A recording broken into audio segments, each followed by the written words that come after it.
యేసయ్యా యుగాలకైనా ఆరాధ్య దైవము నీవేనని బలమెత్తి నీ కీర్తినే పాడెరా నజరేయుడా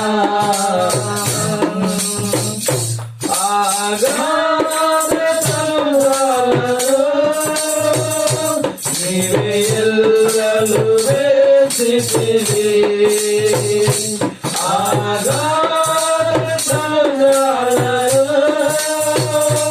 నీవే ఎల్లలు వేసితివి నిలములలో పడినే వెళ్ళినా నన్నేమి చేయవు నా యేసయ్యా నిలములలో పడినే వెళ్ళినా నన్నేమి చేయవు నా యేసయ్యా నీకే వందనం నీకే వందనం నీకే వందనం నీకే వందనం నజరేయుడా నా యేసయ్యా యుగాలకైనా ఆరాధ్య దైవము నీవేనని బలమెత్తి నీ కీర్తినే పాడెరా నజరేయుడా సీయోను శిఖరాలలో నీ ఆసనమాయెను సీయోను శిఖరాలలో నీ సింహాసనమాయెను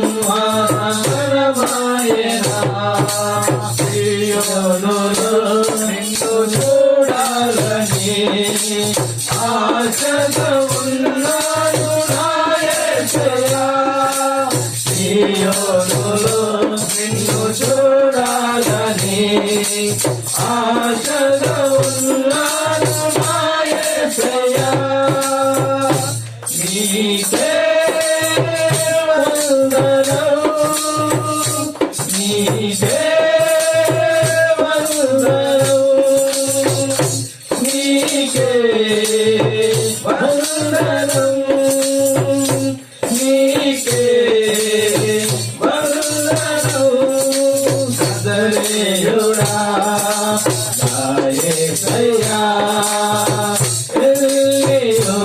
యుగాలకైనా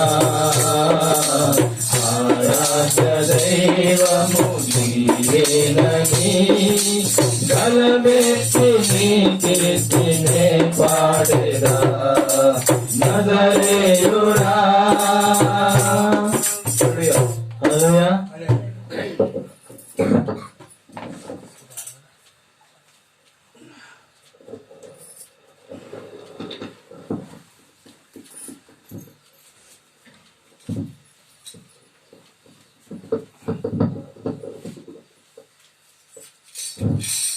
ఆరాధన వాక్యం మనం క్లుప్తంగా ధ్యానించుకుందాం. 65వ కీర్తన.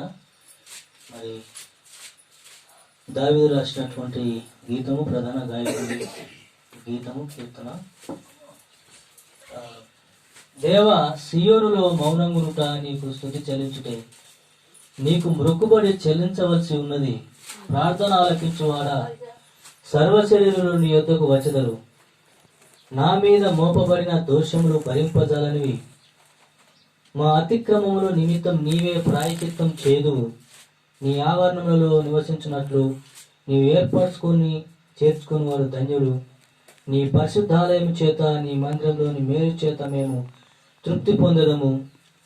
నాకు రక్షణకర్తవైన దేవ, బోధిగంతముల నివాసుకందరికీ, దూర సముద్రం మీదనున్న వారికి నీ ఆశ్రమైన వాడా, నీవు నీతిని బట్టి భీకర క్రియల చేత మాకు ఉత్తరమిచ్చుచున్నావు.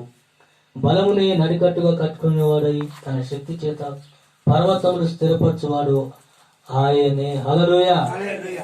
6 వచనాలు మనము ధ్యానించుకుందాం. మరి సియోను అంటే దేవుని యొక్క పట్టణం.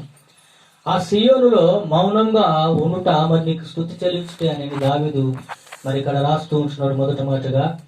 మరి రెండవ మాటగా నీకు మొక్కుబడి చెల్లించవలసి ఉన్నది. మొక్కుబడి అంటే మామూలుగా అన్యులు ఏం చేస్తారంటే మొక్కుకుంటాడు, మురుకులు వేస్తారు. కానీ అలాంటి మొక్కుబడి కాదు. మొక్కుబడి అంటే ఈజ్ అ ప్రేయర్, ప్రార్థన. నీ హృదయంలో ఉన్నటువంటి ప్రార్థన విలువ ఎంతో అని ఇక్కడ తెలుస్తుంది. మొక్కుబడి అంటే నేను ప్రార్థన చెల్లిస్తాను, ప్రార్థన బలులు, ప్రార్థన స్తుతులు నీకు చెల్లిస్తానని చెప్పేసి మరి దావీదు సెలవిస్తున్నాడు. సియోనులో మౌనంగా ఉంటే నీకు స్తుతి చెల్లించే, నేను నీకు మొక్కుబడి మరి చెల్లించదనని ఇక్కడ సెలవిస్తూ ఉంటున్నాడు.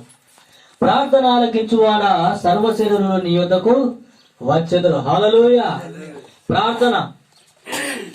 ప్రార్థన ఆలకించువాడా సర్వ శరీరులు నీ యొద్దకు వస్తారు అంటున్నాడు. ఎస్, నేటి దినాన బొప్పపూర్ గ్రామంలో మరి రాజరత్నం గారు నాకు ఫోన్ చేశారు. బ్రదర్, ఇక్కడ సమస్య చాలా తీవ్రంగా ఉంది. మరి ఒక ఆమెకు మరి దయ్యం పట్టింది. మరి అది నా వల్ల కావటం లేదు. మరి అది నా విశ్వాసము, లేకపోతే నేను విశ్వాసంలో సన్నగిల్లిపోయానో మరి ఏంటో అని చెప్పేసి వచ్చినప్పుడు నేను ఇతర సహోదరులు ఇద్దరం పోయినాం. తెల్లందాక ప్రార్థనలు చేశాం. సర్వశక్తి గల దేవుడు ఆయన సన్నిధి మనకు తోడుగా ఉన్నది కాబట్టి ఆ ప్రార్థనలో ఆ యొక్క దయ్యము మరి గజ గజ గజ గజ వణికింది. వెళ్తూ ఉంటే ఇంట్లో నుంచి బయటకు వెళ్ళబోయింది, కానీ దొరకబట్టినారు. ఎందుకంటే ఇక్కడ సహోదరుల ఐక్యత అనేటువంటి చాలా ప్రాముఖ్యమైనటువంటిది. ఆ ఐక్యత ఎంతో శక్తి కలిగినటువంటిది. ఒక తండ్రి ఒక ఇద్దరు కుమారులను పిలిచి ఒక కట్టెల మోపును తీసుకురామన్నప్పుడు ఇద్దరు వెళ్ళి కట్టెల మోపు తీసుకొచ్చినప్పుడు ఆ మోపు పట్టుకొని ఇరుగుమని చెప్పినప్పుడు అది వారి వల్ల కాలేదు. కాబట్టి మరి ఆ మోపును విప్పి ఒక్కొక్క పుల్ల ఇరుగుమని చెప్పినప్పుడు చాలా సులభంగా ఇచ్చేశారు. కానీ ఆ కట్టెల మోపుని ఎందుకు ఇరవలేదంటే అవి ఐక్యతగా ఉన్నాయి, ఏకంగా ఉన్నాయి కాబట్టి ఎవరి వల్ల కాలేదు. కాబట్టి తండ్రి వారికి ఒక ఉపదేశం చేస్తున్నాం. బిడ్డలారా, మీరు విడిపోకుండా మీరిద్దరు ఒకటిగా ఉంటే మీ మీదికి ఏదీ రాదు. కానీ మీరు వేరుగా ఉంటే మరి సమస్తమైన కీడులు మరి మీ మీకు వస్తాయని సెలవిచ్చినాడు. కాబట్టి అక్కడ మరి ఆ యొక్క సర్పంచ్ గారి యొక్క కుమార్తెకు దయ్యం పట్టినప్పుడు చాలా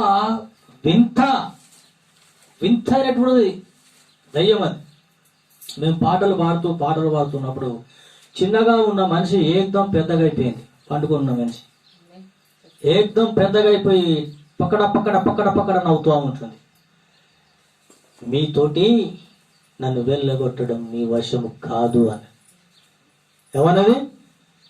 మీతోటి కాదు అన్నది. అంటే ఒక్కడి మాట నా దేవుడి మాట అగ్ని వంటిది, అందులో తుచ్చమైనటువంటి నీవెంత అని చెప్పేసి తెల్లందాక ప్రార్థనలు, పాటలు, ప్రార్థనలు, వాక్యము ప్రార్థన చివరికి దానికి వశపడలే.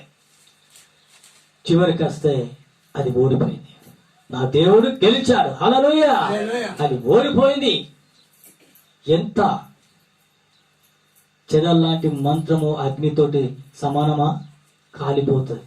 కాబట్టి ఇక్కడ ఏమంటున్నాడంటే సియోనులో మౌనం గురుట నీకు స్తుతి చెల్లించుటే, నీ ఆవరణంలో నివసించుట నీవు ఏర్పరచుకుని చేర్చుకుని వాడు ధన్యుడు.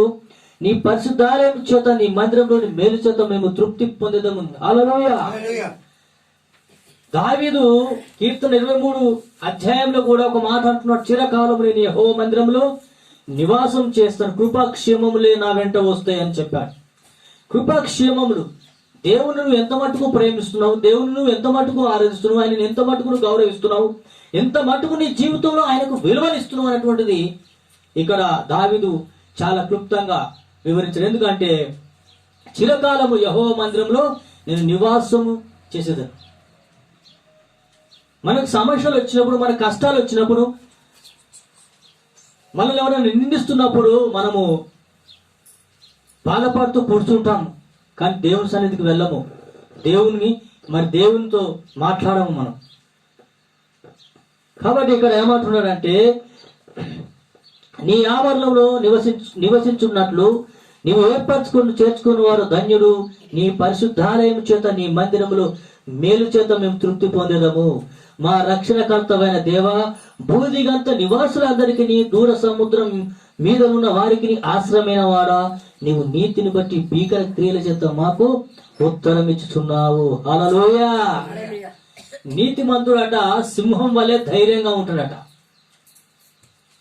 నీతిమంతుడు సింహం వలె ధైర్యంగా ఉంటాడట. మరి దుష్టుడట ఎవడు తరమకుండానే పారిపోతాడట. దుష్టుడు చూడండి, పాపము చేసిన వాడు, పాపమును దాచిపెట్టుకుని వాడు, పాపములో పడినటువంటి వాడు ఏం చేస్తాడట? భయం కలుగుతుందట, మనకి భీతి కలుగుతుందంట. అందుకే నీతిమంతుడు సింహం వలె ధైర్యంగా ఉందిరని దేవుని యొక్క వాక్యం సెలవిస్తుంది. ఇక్కడ కూడా ఈ మాట మనం చూసినట్టు, మా రక్షణకర్తమైన దేవా, భూదిగంత నివాసులందరికీ దూర సముద్రం మీద ఉన్న వారికి అందరికీ ఆశ్రయమైన వాడా. ఎస్, ప్రతి ఒక్కరికి దేవుడు ఆశ్రయమై ఉంటున్నాడు. ప్రతి ఒక్కరి ప్రార్థనకు దేవుడు జవాబిస్తూ ఉంటున్నాడు. ప్రతి ఒక్క ప్రార్థనకు దేవుడు సమాధానము దయచేస్తూ ఉంటున్నాడు. మనం ప్రార్థించినప్పుడు మన ప్రార్థనకు జవాబు రాలేదంటే దాని అర్థం ఏంది? దేవుడు మన ప్రార్థన వినలేదనా? కాదు. మనలో ఉన్నటువంటి ఏదో ఒక లోపము, లేకపోతే మనలో ఏదో ఒక పాపం ఏ మూలను దాచిపెట్టుకుంటున్నాము కాబట్టి ఆ ప్రార్థనకు సమాధానము రాదు. నువ్వు ఎప్పుడైతే దేవుడి సన్నిధిలో పశ్చాత్తాపడతావో, ఎప్పుడైతే నువ్వు ప్రార్థిస్తావో, ఆ ప్రార్థనకు జవాబు దేవుడు తప్పకుండా దయచేస్తాడు. యోనా గారు ఏం చేశాడో తెలుసా? మీకు ఒక విషయాన్ని చెప్పి నేను ముగిస్తాను. యోనా ఏం చేశాడంటే, నినివేకి వెళ్ళమంటే ఎక్కడికి వెళ్ళాడయ్యా? తార్షీష్కి పోయిండు. ఎక్కడికి వెళ్ళాడు? తార్షీష్కి పోయిండు. మరి యోనాకు టికెట్ దొరకలేదా? పడవ టికెట్ దొరికింది, తీసుకున్నాడు. పడవ రెడీగా ఉన్నది, పోయిండు సముద్రంలో. మరి పోయి పడవలో ఉన్నాడు. పడవలో అడుగు బాగానే ఆయన పండుకొని ఉన్నాడు యోనా గారు. యోనా గారు దేవుని మాటను నిర్లక్ష్యం చేశాడు. ఒక సేవకుడు, ఒక ప్రవక్త ఏం చేశాడంటే దేవుని మాటను మరి తిరస్కరించి, మరి దేవుని మాటను కాదని ఏం చేశాడో తెలుసా? మరి తార్షీష్కు ఓడ ఎక్కాడు. దేవుడు చూస్తూ ఊరుకుంటాడా? ఊరుకుంటాడండి దేవుడు? ఊరుకున్నాడా? పెద్ద గాలి సముద్రాన్ని గుర్తించాడు. ఆ యోనా ద్వారా ఇతరులు, ఆ ఓడలో ఉన్న వారు చాలా ఇబ్బంది పడసాగినారు. ఏం జరిగి ఇబ్బంది పడసాగినారు, చాలా బాధపడినారు. కానీ యోనా మాత్రము మరి గురుక కొట్టుకుంటే నిద్రపోతున్నాడు. అప్పుడు ఒక వ్యక్తి వచ్చి, పోయి నిద్రపోతా, నీకేమొచ్చింది? మనమందరం సావు బతుకులో ఉన్నాము, నీ దేవుని స్తుతించు అని చెప్పినప్పుడు వేడుకో అని చెప్పిన. ఈ దినాల్లో కూడా చాలా మంది ఇతరులకు బాధాకరంగా ఉంటారు, ఇతరులను దుఃఖపరిచే విధంగా ఉంటారు, ఇతరులను గాయపరిచే విధంగా ఉంటారు. కానీ యోనా మాత్రం దేవుని మాట వినలే. సముద్రము దేవుని మాట విన్నది, గాలి దేవుని మాట విన్నది, సముద్రంలో ఉన్న తిమింగలం కూడా దేవుని మాట విన్నది. కానీ యోనా గారు మాత్రం దేవుని మాట వినలే. చివరికి వస్తే ఆ యోనా గారు సముద్రంలో పారవేయబడ్డారు. మరి ఆ యొక్క శాప మింగింది. ఆ శాప గర్భంలో నుంచి ప్రార్థన చేస్తున్నావు. నువ్వు దేవుణ్ణి నిర్లక్ష్యం చేస్తే, దేవుణ్ణి నీవు విడిచిపెడితే, నువ్వు దేవుని మాటను కాదంటే, దేవుడు గొప్ప అపాయాన్ని మరి రప్పిస్తాడు. నీతిమంతుడు సింహం వలె ధైర్యంగా ఉంటాడు. ఇక్కడ మరి కీర్తనకారైన దావీదు దేవుని యొక్క మహిమను చూస్తూ వర్ణిస్తూ రాస్తున్నటువంటి కీర్తన ఉంటుంది. ఆయన ప్రతి నిమిషము కూడా మరి దేవుని యుద్ధకు వెళ్ళి దేవుని యుద్ధ విచారణ చేశాడు. దేవా, నా శత్రువులు నాకంటే బలిష్ఠులై ఉండగా వారి వశంలో నుంచి నీవు నన్ను తప్పించమని ప్రార్థించాడు. ఎస్, ఎంత బలవంతుడైనా సరే వారి నుంచి మన దేవుడు తప్పించడానికి మరి సిద్ధంగా ఉన్నాడు. ఈ నూతన సంవత్సరంలోకి మనం అడుగు పెడుతున్నాము. దేవుడు సంవత్సరం అంతా కూడా మనల్ని కాపాడినాడు. మనల్ని విడువక ఎడబాయక తన కనురెప్పల కింద మనల్ని దేవుడు దాచుకున్నాడు. ఈ నూతన సంవత్సరంలో ఈ యొక్క నూతన ఓడంబికతో నువ్వు దేవుని సన్నిధానంలో జీవించాలని దేవుడు ఆశపడుతున్నాడు. మరొక సంవత్సరాన్ని దేవుడు నీకు బహుమానంగా ఇవ్వబోతున్నాడు. ఆ సంవత్సరంలో కూడా నువ్వు మారకపోతే, ఆ సంవత్సరంలో కూడా నీ జీవితాన్ని మార్చుకోకపోతే, మరి దేవుని యొక్క ఉగ్రత నువ్వు భరించవలసి ఉంటుంది. దేవుని యొక్క ఉగ్రత భరించాలంటే మనతో కాదు. కాబట్టి ఈ నూతన సంవత్సరంలో అడుగు పెట్టబోతున్నటువంటి మనల్ని దేవుడు మనం తీసుకొస్తున్నాడు. మందవలే యోసేపును నడిపించిన వాడా అని దావీదు అంటాడు. హల్లెలూయా. మనకు చిన్న మందను దేవుడు నడిపించాడు. చిన్న మందను దేవుడు కాస్తున్నాడు, కాపాడుతున్నాడు, కనికరిస్తున్నాడు.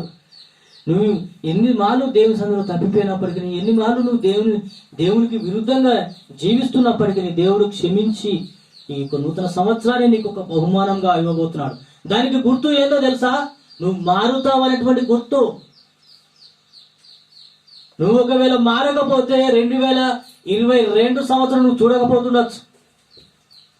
అందుకే మన జీవితాన్ని మనం సరి చేసుకొని ఆ ప్రభు పాదాల మీద చెంత చేరి మనం దేవుణ్ణి కొద్ది నిమిషములు మరి ఆత్మతో సత్యంతో దేవుణ్ణి ఆరాధన చేద్దాం. దేవుడి చిన్న ఆరాధన వాక్యం దీవించి ఆచరించును గాక. ఆమేన్. హల్లెలూయా.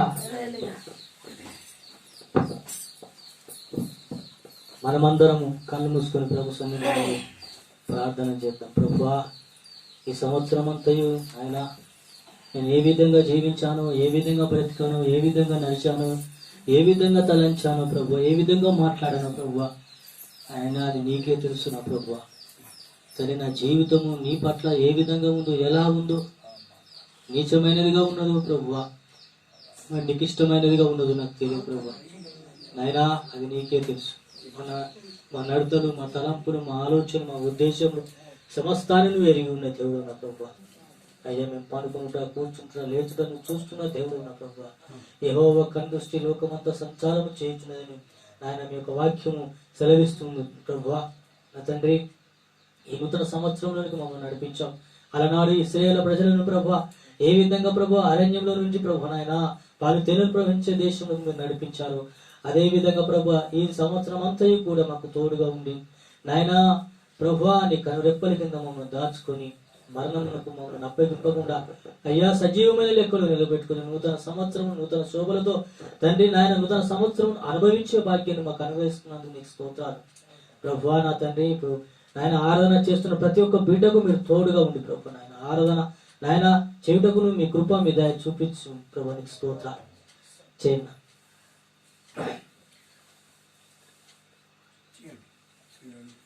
స్త్రీల నుంచి ఇద్దరు ఆరాధన చేయండి, తర్వాత పురుషుల నుంచి ఇద్దరు ఆరాధన చేయండి. దేవా, పరిశుద్ధుడైన తండ్రి, స్తోత్రం దయగల దేవుడానికి స్తోత్రములు నా తండ్రి. నాయనా, గొప్ప రాజ్యానికి స్తోత్రములు నా తండ్రి. నాయనా, మరి ముఖ్యంగా ప్రభువా నీకు వందనాలు తండ్రి. నాయనా, పాత గడిచిపోయిన తండ్రి, నూతనంగా ప్రభువానికి స్తోత్రములు ప్రభా. మేము నూతన సంవత్సరంలో తండ్రి అడుగు పెట్టబోతున్నాం దేవుడానికి వందనాలు తండ్రి, నీకు స్తోత్రములు ప్రభా. నాయనా, మరి నువ్వు నా తండ్రి అంత నుంచి ఇంతవరదాకా నా తండ్రి ఎంతో సుఖక్షేమంతో కాపాడు.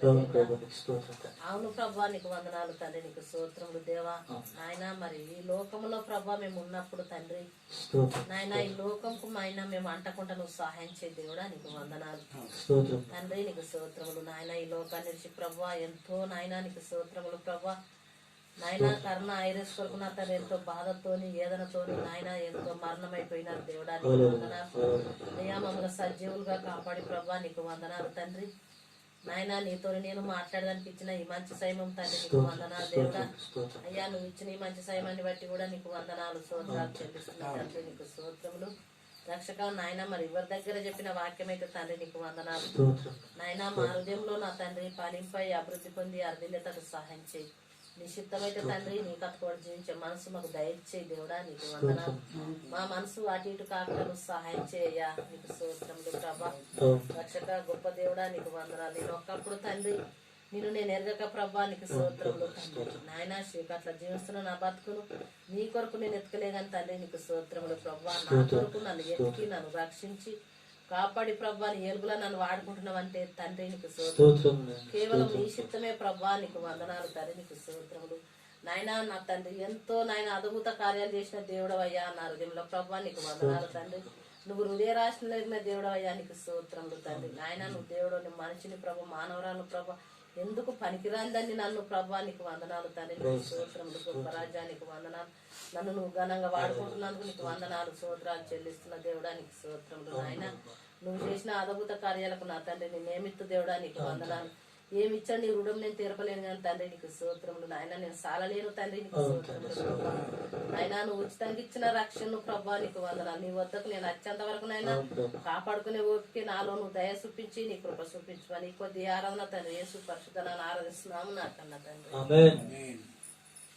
హల్లెలూయా. పరిశుద్ధుడా పరిశుద్ధుడా పరలోకమందున్న కన్న తండ్రి నీ పాదముల కాడ పూజనం తండ్రి, నా మొరను విను తండ్రి. నాయన గడిచిన దినాలు తండ్రి ఎంతో సుఖక్షేమముగా కాపాడుకున్న దేవుడా నీకు వందనాలు అయ్యా. ముందున్న దినాలు తండ్రి నీ చేతికి అప్పచెప్తున్నాం తండ్రి నీకు స్తోత్రములు ప్రభా. నీ చిత్తం తండ్రి, నీ కృప, నీ సహాయం, నీ దీవెన లేని బతకలేము తండ్రి నీకు స్తోత్రములు ప్రభా. అయ్యా నాలో ఏ మంచి లేదు తండ్రి, నేను మట్టిదాన్ని తండ్రి, నేను ఎందుకు పనికిరాందాన్ని దేవుడా నన్ను ఏర్పాటు చేసుకున్న దేవుడానికి వందనాలు అయ్యా. నా తండ్రి నా దేవుడా కరోనా వైరస్ మాకు రాకుండా తండ్రి నువ్వు కాపాడుతున్నావు అంటే అది నీ దయనే నీ కృపనే దేవుడానికి స్తోత్రంలో ప్రభా. మమ్మల్ని కాపాడుకో, కరుణించు దేవుడా, దీవించు, ఆశీర్వదించు తండ్రి. అయ్యా మా కొరకు లోకం కొరకు తండ్రి నువ్వు చచ్చి సమాధి మూడొద్దులకు తిరిగి లేచిన దేవుడు నువ్వే తండ్రి నీకు స్తోత్రములు ప్రభా. అయ్యా నా తండ్రి నా దేవుడా నువ్వు తిరిగి లేచినందుకు నాకు నిత్య జీవం దొరికింది తండ్రి, లేకుంటే దొరికేది కాదు దేవుడా నీకు స్తోత్రములు ప్రభా. నువ్వు ఇచ్చిన ఈ రక్షణ తండ్రి నేను కాపాడుకునే మనసు నాకు దయచేయమని యేసు పరిశుద్ధ నామమున ప్రార్థించి ఆరాధిస్తున్నాను తండ్రి. పురుషులు చిద్దరు స్తోత్రం పరిశుద్ధ తండ్రి హల్లెలూయా తండ్రి నాయన నీకు వందనాలు. నా దేవ నా రక్షగా నా కరుణామయుడ హల్లెలూయా హల్లెలూయా. నా తండ్రి నాయన యేసయ్య ప్రభువా మా గురించి నా తండ్రి నాయన మరల నుంచి 3 రోజులు లేచి నా తండ్రి నాయన మాకు నిత్య జీవం దొరికింది ప్రభుని స్తోత్రం తండ్రి. నాయన నువ్వు లేకపోతే మాకు నిత్య జీవం దొరకపు ప్రభుని స్తోత్రం తండ్రి నాయన వందనాలు. నా తండ్రి నాయన యేసయ్య నూతన ఒక సంవత్సరం రాబోతుంది ప్రభు. నా తండ్రి మా తోడుగా పోయిన దినాలను కట్టించిన తండ్రి ప్రభు. నా తండ్రి నాయన తండ్రి మాకు తెలియదు నా తండ్రి నాయన ప్రభుని స్తోత్రం తండ్రి నాయన కొంచెం ప్రార్థన చేస్తున్నాం మరియు తండ్రి. తండ్రి పరిశుద్ధుడా పరలోకమందున్న కన్న తండ్రి నీ బంగారు పాదాలు మొదలుపెడుతుంది నా గొప్ప అయ్యా. మరి ఇప్పుడు గడిచిన దినములు సమయములు క్షణాలు ప్రభావం మమ్మల్ని కాపాడి నాయన మరి నాయన 2000 సంవత్సరంలో ప్రభావ ఎంతో సుఖ క్షేమంతో కాపాడిన దేవుడానికి స్తోత్రం. మరి తండ్రి మరి 2000 నా తండ్రి మరి 2 సంవత్సరాలకు ప్రభా అడుగు పెడతా ఉండగా ప్రభా నీకు స్తోత్రం తండ్రి. అయ్యా మరి నువ్వు తోడుగా ఉంటావని నమ్ముతున్న దేవా నీకు స్తోత్రాలు నాయన. మరి ఇక్కడ నూతన జీవితం ప్రభా మాకు పొందటానికి ప్రభా మంచి భాగ్యము మంచి శక్తి మాకు దయచేస్తున్నావు నమ్ముతున్న దేవా నీకు స్తోత్రములు. మరి గడిచిన దినములైతే ప్రభా ఎంతో సుఖక్షేమంతో కాపాడి నా తండ్రి మా కొరకు నాకన్న తండ్రి నాయన నీ కుమారుడైన యేసు క్రీస్తు మరణించి ప్రభా నా తండ్రి 5 పంచగాయాలు పొంది 7 లాభస భక్తాన్ని సచ్చి సమలమై 3 రోజులు బాధపెట్టబడి ప్రభా మరి నాయన 3 రోజులు తిరిగి లేచి మాకు నిత్య జీవము దొరికింది నాయన. తిరిగి లేచబడితే మాకు నా తండ్రి మరి నిత్య జీవం దొరికింది. లేకపోతే ప్రభా మాకు నిత్య జీవము మేము పొందేవారివి కాదు, నాకన్నా తండ్రి అని పిలిచడానికి మేము ఏమాత్రం ఓకిలం కాదు దేవా నీకు స్తోత్రము నాయన. నాకన్నా తండ్రి మరి ఇప్పుడైతే ప్రభా ఈ చెప్పిన వాక్యం ప్రతి హృదయంలో పడించి అభివృద్ధి పొందడానికి నీ కృప సాయం చేయి దేవా నీకు స్తోత్రములు నాయన. ఈ వాక్యం చేత ప్రభా మా నూతన పరిస్థితి మా జీవితాలను మార్చుకొని నూతన సంవత్సరంలో మరి నూతన జీవితం ప్రభా మేము పొందడానికి నీ కృప సాయం చేయాలి అయ్యా. మరి చేసిన నా ప్రభా మరి నా తండ్రి ఈ నూతన జీవితంలో మమ్మల్ని ఎదుగుదల దయచేపించమని బతిమలాడుతున్నాను అయ్యా. ఈ జీవితంలో ప్రభా మరి నా తండ్రి అయ్యా దినదినం ప్రభా నీలో ఎదుగుతానికి మాకు సాయం చేయండి నాకన్నా తండ్రి. మరి ఏమి చేయడం చేర్పలేము కానీ ప్రభా నీకు స్తోత్రము. మా ఎరిగిన నవీన సమర్పించుకోమని యేసు పరిశుద్ధ నామమున ఆరాధిస్తున్నాను నాకన్నా తండ్రి. పరిశుద్ధుడ ప్రేమగల తండ్రి, జీవంగల ప్రభు, జీవాధిపతి, సైన్యములకు అధిపతి తండ్రి నీకు వందనాలు స్తోత్ర ప్రభా. హృదయములను అంతరింద్రియములను పరిశీలించి నీతి గల దేవానికి వందనాలు. ప్రభా ఒకప్పుడు పాపనే ఉంటుండగా నేను వెతకలేని స్థితిలో నేను ఉంటుండగా ప్రభా నా ఇష్టానుసారమైన జీవితం నేను జీవిస్తుండగా ప్రభా నేను మరణానికి పాత్రుడై ఉన్నప్పుడు సమయంలో నా ప్రభా నాయన నా ప్రభా నా కొరకు నాయన పరలోకం వచ్చి భూలోకం వచ్చి నాయన 33 సంవత్సరములు ఈ లోకంలో జీవించి ప్రభా నా కొరకు ప్రభా ఎన్నో అవమానాలు పొంది నాయన ప్రభా నా కొరకు నాయన నేను సిలువలో వ్రేలాడి ప్రభా నా కొరకు కాచిన రక్తంకై వందనాలు ప్రభా నాయన ఈ పరిశుద్ధమైన రక్తంలో నా ప్రతి పాపాన్ని కడిగి పరిశుద్ధపరిచి పవిత్రపరిచి నాయన నన్ను నీ బిడ్డగారు నీ సొత్తుగా చేసుకునే విధానం బట్టి వందనాలు. నువ్వు చేసిన గొప్ప త్యాగమునకు నేనేమి ఇవ్వగలను ప్రభా? ఏమి లేనటువంటి దీనుడని దరిద్రుడని ప్రభా. ఇదిగో తండ్రి నా పాపకు విరిగి నలిగిన హృదయాన్ని నీ పాదం మీద పెడుతూ తండ్రి యేసు క్రీస్తు పరిశుద్ధ నామములో అడిగి ఆరాధిస్తున్నాను తండ్రి. హల్లెలూయా హల్లెలూయా.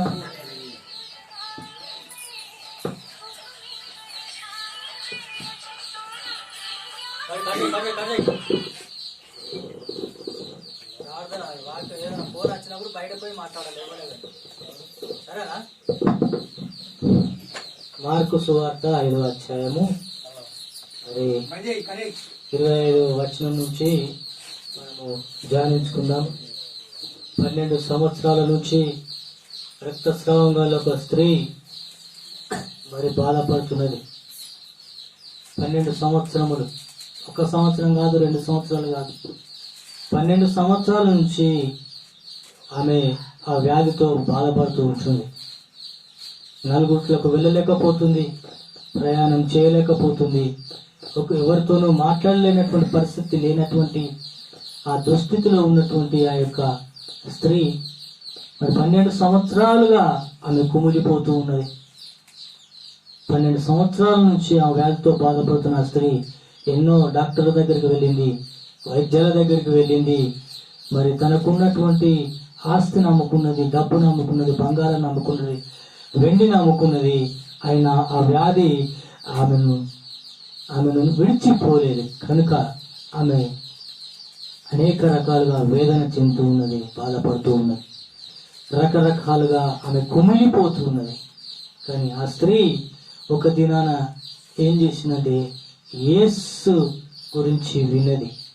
హల్లెలూయా. మనకు కలిగిన సమస్యలు, కుటుంబ సమస్యలు కావచ్చు, ఆర్థిక సమస్యలు కావచ్చు, ఇంకా ఎన్నో రకాల సమస్యలు కావచ్చు, మనల్ని పట్టి పీడిస్తూ ఉంచినటువంటి ఆ యొక్క సమస్యలు, ఆ సమస్యల్లో ఉన్నప్పుడు ఆ స్త్రీకి ఉన్నటువంటి సమస్యను మనం జాగ్రత్తగా పరిశీలించి చూసినప్పుడు 12 సంవత్సరాల నుంచి అదే బాధలో ఉన్నది. ఆ స్త్రీ ఏం చేసిందో తెలుసా? మనం 3 విషయాలు మనం త్వరగా చెప్పుకొని మనం ముగించుకుందాం. మొట్టమొదటిగా యేసును గూర్చి విన్నది. ఆ స్త్రీ ఏం చేసింది? యేసును గూర్చి విన్నది. రెండవదిగా యేసు దగ్గరకు వచ్చింది. యేసును గూర్చి విన్నది, యేసు దగ్గరికి వచ్చింది. మూడవదిగా యేసుని ముట్టినది. హల్లెలూయా. యేసు ప్రభువును ముట్టినది. మనుషులమైన మనము అనేక సమస్యల గుండా, శ్రమల గుండా మనము బయలుదేరుతాం. కుటుంబంలో ఏదో కొరత, ఆత్మీయంగా ఏదో కొరత, మానసికంగా ఏదో కొరత, ఆర్థిక పరమైన ఏదో కొరతలు మరి ఈ కుటుంబాన్ని బట్టి వేధిస్తూ ఉంచాయి. ఆ సమయంలో కుటుంబంలో గొడవలు మొదలవుతాయి. ఆ గొడవలు మొదలైనప్పుడు ఎవరికి వారుగా చెదిరిపోతాం. కానీ అక్కడ మనం ఆలోచించం. మన కుటుంబంలో మరి దేవుడు ఉన్నారు. మనకు సమస్య వచ్చినప్పుడు, ఆర్థిక సమస్యను కావచ్చు, మానసిక సమస్యను కావచ్చు, ఏ సమస్య అయినప్పటికీ మనము దేవుని యొద్ద విచారణ చేద్దాము. కుటుంబంగా కలిసి ప్రభు సన్నిధిలో ప్రార్థన చేద్దాము. మన సమస్యను ఆయన పరిష్కరించి దేవుడు ఏమిటంటే ఎవరును మనం ఆలోచన. మనకు ఉన్నటువంటిది ఏంటంటే కోపం. ఆ కోపము చాలా మానసికంగా కృంగదీస్తూ ఉంటుంది. ఒక విషయం నేను మీతో చెప్తాను, వినండి. ప్రతి ఆదివారం ఉదయకాలముల నేను లేచినప్పుడు సాతానుడు ఏదో ఒకటి చేసి నా నోటిని అపవిత్రపరచాలనేటువంటి ప్రయత్నం చేస్తుంటారు. కొన్నిసార్లు నేను లేచే వరకు మా ఇద్దరు పిల్లలు ఏదో రకంగా గొడవలు పడుతుంటారు. ఇది నాది, అది నాది, ఇది నీది, నాది నీ అని ఏదో ఒక సమస్యలు ఉంటారు. అలా నేను ఇంట్లో నుంచి బయటకు వచ్చినప్పుడు మళ్ళీ కామ్గా ఉంటారు వాళ్ళు. ఎందుకు అంటే సాతానుడు ఊరుకోడు. నువ్వు నీతిగా బ్రతికినప్పుడు, నువ్వు యథార్థంగా బ్రతికినప్పుడు, నువ్వు క్రీస్తుకు దగ్గరగా జీవించినప్పుడు సాతానుడు ఊరుకుంటాడా? లేదండి. మరి ఏదో రకంగా నేను డిస్టర్బ్ చేస్తాను, ఏదో రకంగా నేను పాపములు పడగొట్టాను వాడు ప్రయత్నం చేస్తుంటాడు. యోబు కూడా అంతే. యోబుని ఏం చేసింది? సాతానుడు శోధించాడు. ఆయన నీతిగా యథార్థంగా చెడుతనమును విసర్జించి దేవునికి దగ్గరగా ఉన్న సమయంలో సాతానుడు ఊరుకున్నాడండి. దేవుని దగ్గర పర్మిషన్ తీసుకుని వచ్చి సాతానుడు మరి యోబును మొత్తాడు. అయినా యోబు దేవుని ఏమాత్రం నిందించలేదు. ఈ లోకంలో మనం జీవిస్తున్నప్పుడు, ఈ లోకంలో మనం దేవునికి దగ్గరగా ఉంటున్నప్పుడు సాతానుడు ఏదో రకంగా సమస్యను తీసుకొస్తాడు. ఏదో రకంగా నిన్ను నన్ను పాపంలో పడగొట్టడానికి వాడు ప్రయత్నం చేస్తాడు. మన ప్రయత్నం అదే కదండి, మన ప్రయత్నం అదే. నేను పరలోక రాజ్యం చేరనివ్వకుండా, నేను దేవుని దగ్గరికి చేరనివ్వకుండా, నీవు ఆశీర్వాదం పొందకుండా మరి ఏదో ఒకటి మరి గజిబిజి చేస్తూ ఉంటాడు. అలాంటి సమస్యలను ఈ స్త్రీ మరి పడి ఉన్నది. క్రీస్తు దగ్గరికి వచ్చింది. క్రీస్తు దగ్గరికి వచ్చి ఏం చేసింది? ఆమె ఒక మాట అనుకున్నది. ఏమనుకున్నది? నేను ఆయన వస్త్రశంగును మాత్రం ముట్టిన చాలు నేను బాగుపడతా అనుకున్నది. వెళ్ళింది, ఆమె దేవుని యొక్క వస్త్రశంగును ముట్టినప్పుడు ఎవరో నన్ను తాకి నాలో నుంచి ప్రభావం వెళ్ళిపోయింది అన్నప్పుడు యేసు ప్రభు అన్నప్పుడు శిష్యులు అంటున్నారు, అయ్యా పట్టుదలనేటువంటి జనసమూహం ఉన్నారు, ఒకరి మీద ఒకరు పడుతున్నారు, నా మీద నన్ను ఎవరో ముట్టినని అంటారేంటి అనుకున్నారు. కానీ దేవునికి తెలుసు. అప్పుడు ఆ స్త్రీ భయపడుతూ మెల్లగా వచ్చేసింది, వణుక్కుంటూ వచ్చేసి ఏమన్నది? అయ్యా నేనే ముట్టాను. కుమారి ధైర్యంగా ఉండు, విశ్వాసం గలదానివై పొమ్ము. హల్లెలూయా.